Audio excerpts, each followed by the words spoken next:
Howdy rowdy, Cub Scouts. It's been a long time since we last talked about D&D, so I'll do a super quick refresher on what we're doing here.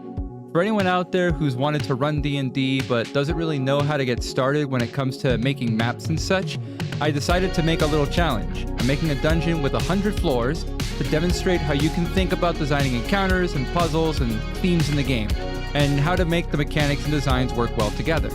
I don't pretend that these floors are super high quality or that I'm a big authority on design. I'd just like to show y'all my approach for map making and maybe inspire any other players out there. We're still in the pretty early stages, mostly focusing our first 5 levels on tutorials to teach players how the system works. We're not making any assumptions about the party lineup, so we'll need to make sure that we can work with any team and any experience level, including completely new players. We've covered the basics of checks in the first floor and went into more detail on combat and stealth on the second floor. For the third floor, we're going to try to teach players how magic works in the system, which will be difficult if the team has no magic users, but not impossible if we design some puzzles to touch on magic without requiring magic. For this, we're setting up a linear dungeon floor with a series of puzzles. Each puzzle will touch on one of the components of magic spells, which is the part of magic that I find players have the most trouble keeping in mind.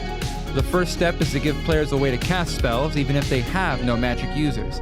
To this end, we're setting up a door at the start of the floor, locked by a wand inside an engraving on the door. The door only unlocks the players remove the wand, so there's no way they can't have the wand at the point they open the door.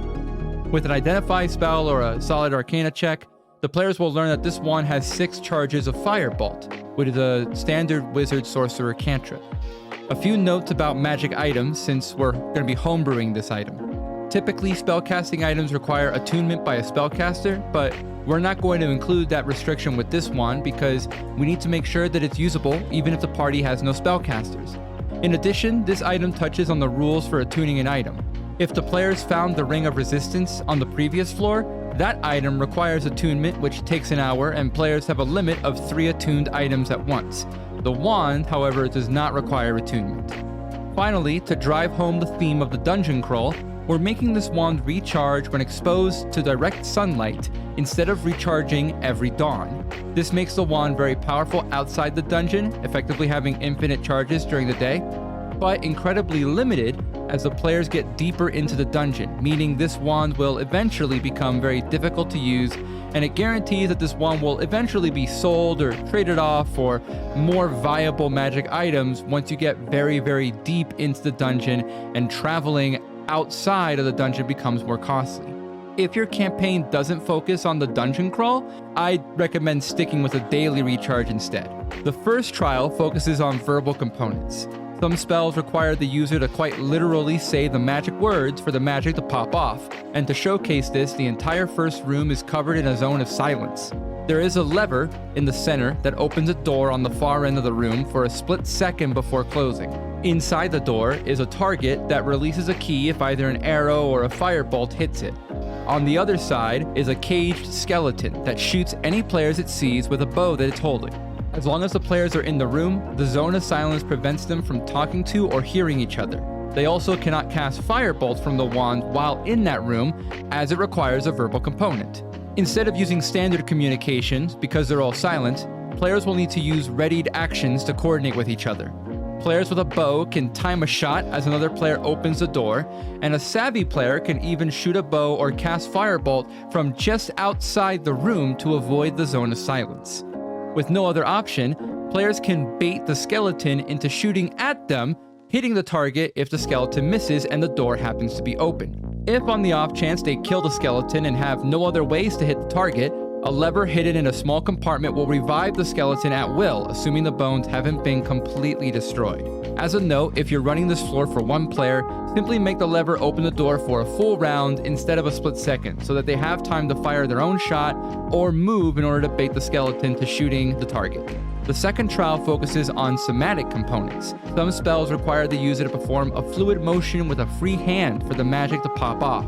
The trick to this puzzle involves a series of giant, color-coded rocks. You require a strength of at least 10 to even lift the rock, and a strength of at least 14 to hold the rock in one hand. Each corner of the room is also color-coded, with a skeleton blocking a rune that each respective rock must be socketed into in order to unseal the lock to the next trial. To make matters a bit more complicated, each zone deals damage to everyone inside unless they're holding the respectively colored rock, the damage type being different for each color. People holding a rock with 2 hands can attack the skeleton with an improvised attack, but a savvy party will give their strongest party member the firebolt wand, allowing them to attack skeletons with fire while still carrying the needed rock in one hand. This allows them to maintain the somatic component with the hand that carries the wand. As a note, this puzzle is an example of a sort of spotlight puzzle where only a single person does most of the work after the solution is discovered, so it's best not to fret too much about the actual danger of the skeletons or zone once the solution is obvious, because it'll mean the non-spotlight players might get stuck waiting for a while you handle all the minutiae of moving everything around. As well, if you're running the game for only one player, consider dropping some or all of the skeletons to reduce the overall danger. The final trial is another challenge to design, because Firebolt doesn't require a material component. Some spells require the user to have a particular material or set of materials in their hand as they cast a spell for the magic to pop off. So, because Firebolt doesn't have a material component, we're going to cheat a little bit and do a more traditional puzzle that has nothing to do with the wand. The room has a large spellbook at its center along with 6 color-coded runes. The spellbook lists 6 separate spells with colored ink matching the color-coded runes, and there are 4 chests on each side of the room, all unlocked for 8 chests total. Each chest is filled with a specific material component that needs to be matched with the spell it represents, and successful arcana checks, or if you happen to be a spellcaster that already knows the spell that the material component represents, will allow the players to know and match up which component is required for which spell.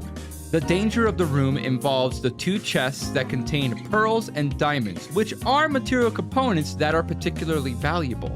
Greedy players who loot these chests will end up trapped by a mimic instead. The actual stat block of the mimic in the monster manual is definitely too powerful for level 1 players, so you should reduce their health and damage to compensate. For parties with very few players or even only 1 player, I recommend instead replacing the mimics with simple one-time traps like arrow traps or fire traps or the like. Of course, the diamond and pearl chests themselves are empty. This covers all the 3 trials that are present on this floor, each one giving the players a key or unlocking the door that allows them to finally move on to the 4th floor. There are definitely some rules of magic that still weren't touched on by this floor, such as how spellcasting focuses or component pouches can replace some material components, or how concentration works. Concentration in particular is going to be a fun topic to pepper in a future floor. In any case, this was a pretty simple floor to design, so it's going to be a quick video here. Please let me know if you have any suggestions for future themes or any other D&D questions that you have. Until the next floor, peace out, Cub Scouts.